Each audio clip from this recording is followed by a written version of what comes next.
প্রিয় শিক্ষার্থীরা, আসসালামু আলাইকুম। আজকে আমরা ইসলামের ইতিহাস ও সংস্কৃতির প্রথম পত্রের প্রথম অধ্যায় পাক ইসলামী আরব এই অধ্যায় নিয়ে আলোচনা করব। এটি হচ্ছে এই অধ্যায়ের পার্ট 2। আমরা পার্ট 1 এ এই অধ্যায়ের সবগুলো টপিক বিস্তারিত একটু বুঝিয়ে দিয়েছিলাম এবং আরবের জলবায়ু এবং ভৌগোলিক অবস্থান নিয়ে আলোচনা করছি। তাই তো আমরা এই ভিডিও দেখার আগে পার্ট 1 না দেখে থাকলে আগে যায় পার্ট 1 টা দেখে নাও। চলো আজকে আমরা পার্ট 2 এর ক্লাসটা শুরু করি। আজকের টপিক হইছে আরবের কৃষি, গাছপালা এবং জীবজন্তু। এছাড়াও আমরা আরো পড়ব আরবের অধিবাসীদের পরিচয় ও বৈশিষ্ট্য। ন এই আরবের অধিবাসীদের মধ্যে আরো আছে নগরবাসী আরব ও বেদুইন। চলো প্রথমে আমরা আরবের কৃষি সম্পর্কে জানি আসি এবং গাছপালা। আরবের মূলত কৃষি হয় খেজুর গাছ নিয়ে। আর কারণ আরব অনেক গরম হওয়ার কারণে এখানে সাপ্তাহিক শস্য উৎপাদন হয় না। আপনাদের আমরা প্রত্যেক শুষ্ক ও উষ্ণ আবহাওয়ার অনুকরণে এবং অধিক পরিমাণ লবণাক্ত ভূমির জন্য আরব উপদ্বীপে অধিক পরিমাণ শস্য উৎপাদন হয় না। খেজুর আরবদের প্রতিদিনের খাদ্য সামগ্রী। এটি তাদের প্রধান কৃষি পণ্য।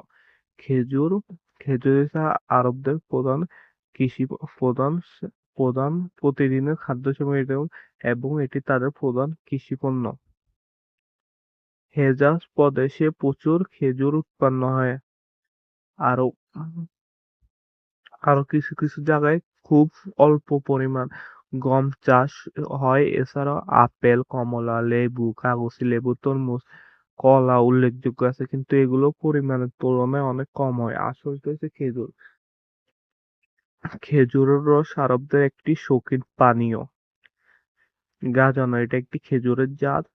গাজানো খেজুরের রস থেকে নাজিব নামের এক উন্নত মানের মদ তৈরি হতো। খেজুরের নানাবিধ ব্যবহার ও খেজুর গাছের উল্লেখিত গুণাবলীর জন্য আরববাসীরা এই খেজুর গাছকে গাছের রানী বা the queen of the trees বলে থাকেন। কারণ আরবে অন্যান্য শস্যের তুলনায় খেজুরটা অনেক হতো এবং খেজুর বিভিন্ন কাজে লাগতো। খাদ্য, বাসস্থান তৈরিতে খেজুর গাছ, তারপরে বিভিন্ন পানীয় তৈরিতে, মদ তৈরিতে, বিভিন্ন অর্থনৈতিক কাজে কৃষিতে খেজুরের অবদান ছিল অতুলনীয়। সেজন্য আরববাসীরা খেজুর গাছকে গাছের রানী বা the queen of the trees বলে থাকেন। এছাড়াও খেজুর গাছ দিয়ে ঘর-বাড়ি তৈরি করা ও জ্বালানি কাজে, এছাড়াও আসবাবপত্র তৈরি করে থাকেন। তাই আমরা বলতে পারি আরবের কৃষি এবং গাছপালাতে প্রধানত পাই খেজুর গাছ। আমরা এখন আরব জীবজন্তু সম্পর্কে জানবো। টপিক গুলো অনেক সহজে সামান্য হালকা পাতলা পড়লেও মনে রাখতে পারবে এবং তোমরা এমসিকিউ এবং সিকিউ আনসার করতে পারবে খুব সহজে। এখানে আমরা আরবের জীবজন্তু সম্পর্কে জানবো। এর মধ্যে উল্লেখযোগ্য উট আছে, এটি সম্পর্কে আমরা জানবো। ভৌগো- ভৌগোলিক বৈচিত্র্যময় আরব উপদ্বীপ, জীবজন্তু ও পশু-পাখির সন্ধান পাওয়া যায়। এর মধ্যে রয়েছে এর মধ্যে রয়েছে চিতাবাঘ, নেকড়ে বাঘ, খেকশিয়াল, হাইনা, গিরগিটি ও সাপ প্রধান। এছাড়াও গৃহপালিত পশু মানে যা আরববাসীরা এগুলোকে পালন করত, এর মধ্যে উল্লেখযোগ্য উট এবং ঘোড়া। এছাড়াও কুকুর, বিড়াল, ভেড়া, ছাগল ও দুম্বা অন্যতম। এছাড়া আরববাসী পাখিদের মধ্যে ঈগল, বাজ পাখি, পেঁচা অন্যতম। এবার আমরা পশু পাখিদের মধ্যে উট এবং ঘোড়া সম্পর্কে একটু আলোচনা করব। আরবীয় উট আরবের অর্থনীতিতে এবং রাজনৈতিক উভয় ক্ষেত্রে উটের ভূমিকা বিশেষভাবে উল্লেখযোগ্য। উট ছাড়া মরুবাসী আরবদের জীবন কল্পনা করা যায় না। কেন? এগুলো আমরা জানবো। উটের কেন আরবীয়দের জন্য, আরববাসীদের জন্য কেন প্রয়োজন? মূলত ব্যবসা ও বাণিজ্যের প্রধান বাহন ছিল উট। কারণ প্রাচীন আরবে তখন গাড়ির ব্যবস্থা ছিল না। এই মরু প্রান্তর বিভিন্ন মালামালের জন্য উট ব্যবহার করা হতো। বিশাল প্রতিকূল পরিবেশে মরু পাড়ি দেওয়ার জন্য উটের বিকল্প ছিল না।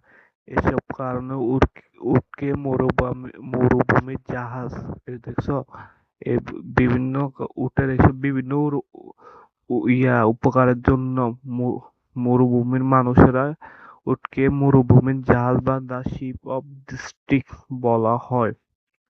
এটা মনে রাখিও, মরুভূমির জাহাজ কাকে বলা হয় তোমরা সহজে বলতে পারবো, উটকে মরুভূমির জাহাজ বলা হয়ে থাকে। এছাড়া উটের মাংস অধিক প্রিয় খাদ্য ছিল মরুভূমিতে। উটের পরে আরবের ঘোড়া উল্লেখযোগ্য, ঘোড়ার অনেক ব্যবহার ছিল। উটের পরে আরবের ঘোড়ার অবস্থান ছিল, কারণ আরবের দ্রুতগামী তেজি ঘোড়া বিশ্ববিখ্যাত। তবে ঘোড়া পালন কষ্টসাধ্য, ব্যয়বহুল হলেও বিভিন্ন যুদ্ধক্ষেত্রে শিকার এবং ঘোড়া দৌড়ে ঘোড়ার ব্যবহার ছিল। বিভিন্ন শিকার করতে তারা ঘোড়া ব্যবহার করতে। এছাড়া যুদ্ধক্ষেত্রে তো ঘোড়া ব্যবহার করা হতো। এছাড়া ঘোড়া দৌড় একটা প্রতিযোগিতা হতো, এটার জন্য ব্যবহার করা ছিল আরবীয় ঘোড়া। আমরা আরবের কৃষি এবং আরবের জীবজন্তু সম্পর্কে জানছি, এবং আমরা আরবের জীবনাচরণ ও বৈশিষ্ট্য সম্পর্কে জানবো। অবস্থানের দিক থেকে আরবে প্রধানত দুই ধরনের অধিবাসী ছিল। এক ধরনের ছিল নগরবাসী আরব বা আরবের স্থায়ী বাসিন্দা, আর দুই নাম্বারে ছিল মরুবাসী বেদুইন, বেদুইন বা যাযাবর আরব, যারা স্থায়ীভাবে বসবাস করতো না, এক স্থান থেকে অন্য স্থানে খাদ্য সংরক্ষণ বিভিন্ন কাজের জন্য ঘুরতে। আগে আমরা এক নম্বর নগরবাসী সম্পর্কে জানি আসি। নগরবাসী আরব, আরবের যেসব অধিবাসী শহর বা লোকালয়ে বসবাস করে তারাই নগরবাসী। যারা শহর বা লোকালয়, মানে শহরে এবং লোকালয়ে বসবাস করে তারাই নগরবাসী বা স্থায়ী বাসিন্দা।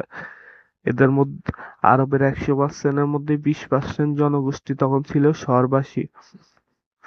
তাদের প্রধান অর্থনৈতিক ব্যবস্থা ছিল ব্যবসা বাণিজ্য, তাদের প্রধান কাজ ছিল এবং অর্থনীতি ছিল। তারা তখন বাইরের দেশের সাথে যোগাযোগ করতে পারত এবং তারা বেদুইনদের তুলনায় ভালো অবস্থান ছিল। এটা হচ্ছে নগরবাসীরা, তারা একটু উন্নত ছিল এবং তারা বাইরের দেশের মানুষের সাথে যোগাযোগ করতে পারতো। এবার আমরা দুই নম্বরে মরুবাসী বা যাযাবর, বেদুইন বা যাযাবর সম্পর্কে জানবো। মরুবাসী, বেদুইন বা যাযাবর, যাযাবর বলতে তো আমরা সবাই জানি যারা এক স্থান থেকে এক স্থানে ঘুরে থাকে। পাক ইসলামিক যুগে যাযাবর ও আরব জাতিকে বেদুইন বলা হয়। প্রশ্ন আসতে পারে বেদুইন কাদেরকে বলা হয়, তখন আমরা এক কথায় লিখে দেব পাক ইসলামী যুগে যাযাবর আরব জাতিকে বেদুইন বলা হয়। মরুবাসী ও বেদুইন মানে অর্থ যাযাবর বোঝায়। মরুবাসী বেদুইন মানে অর্থ যাযাবর, বেদুইন মানে অর্থে যাযাবর বোঝায়। আরবে অল্প কিছু স্থায়ী বাসিন্দা ছাড়া বাকি সব আদিবাসী বেদুইন বলা হয়ে থাকে। 20%, আমরা একটু আগে পড়ছি 20% মানে শহর বা নগরে বসবাস করতো। আর মূলত যাদের স্থায়ী বাসস্থান নেই তারাই বেদুইন, মানে যাদের কোনো ঘর বাড়ি নেই তারাই বেদুইন বা যাযাবর। আরবের অধিবাসীদের শতকরা 80% হচ্ছে মরুভূমির বাসিন্দা বা যাযাবর, 20% হচ্ছে স্থায়ী মানুষ, আর 80% হচ্ছে যাযাবর। যাযাবর বা বেদুইনরা কোথাও স্থায়ীভাবে বসবাস করতে পারে না। কেন পারে না? কারণ গৃহপালিত পশুর ঘাস ও পানির সন্ধানে তারা এক স্থান থেকে অন্য স্থানে ছুটে বেড়ায়। চল চলার পথে কোনো বা পানির সন্ধান পেলে তারা তাকে সেখানে তাঁবু ফেলে কয়েকদিন অবস্থান করে। বেদুইনদের সাথে শহরবাসীর সংঘর্ষ প্রায় লেগেই থাকে, মানে বেদুইনদের সাথে শহরবাসীর বিভিন্ন নিয়ে, মানে গোত্র নিয়ে সংঘর্ষ লেগেই থাকে। বেদুইনদের অর্থনৈতিক ছিল, জীবন ধারণের জন্য তারা পশুপালনের সাথে সাথে বিভিন্ন বাণিজ্য, কাফেলা এবং আশেপাশের বসতিতে লুটোরাজ চালাতো। এই লুটোরাজ বেদুইনদের অন্যতম একটি পেশা ছিল। হ্যাঁ, আজবিয়া বা গোত্রীয় চেতনা, বেদুইনদের সব খারাপ দিক থাকলেও একটা ভালো দিক ছিল। বেদুইনরা মূলত গোষ্ঠীবদ্ধ হয়ে জীবন যাপন করত, পরিবারবদ্ধ হয়ে তাঁবুতে বসবাস করত। এরকম কয়েকটি তাঁবু নিয়ে একটি গোত্র হতো। আজবিয়া বলতে মূলত গোত্রীয়। আজবিয়া কি? এটাও প্রশ্ন আসছে। আজবিয়া বলতে মূলত গোত্রীয় চেতনাকে বলা হয়। এখানে একটু টাইপিং মিস্টেক হয়েছে, এখানে বলা হয় হবে। বেদুইনদের গোত্রীয় চেতনা এত প্রবল ছিল যে তারা নিজেদের গোত্র ছাড়া অন্য সবকিছুকে ঘৃণার পাত্র বা শত্রু বলে মনে করত। মানে নিজেদের দল বা গোত্র ছাড়া অন্যান্য গোত্র বা দলকে তারা একদম ঘৃণা করছে এবং শত্রু মনে করত।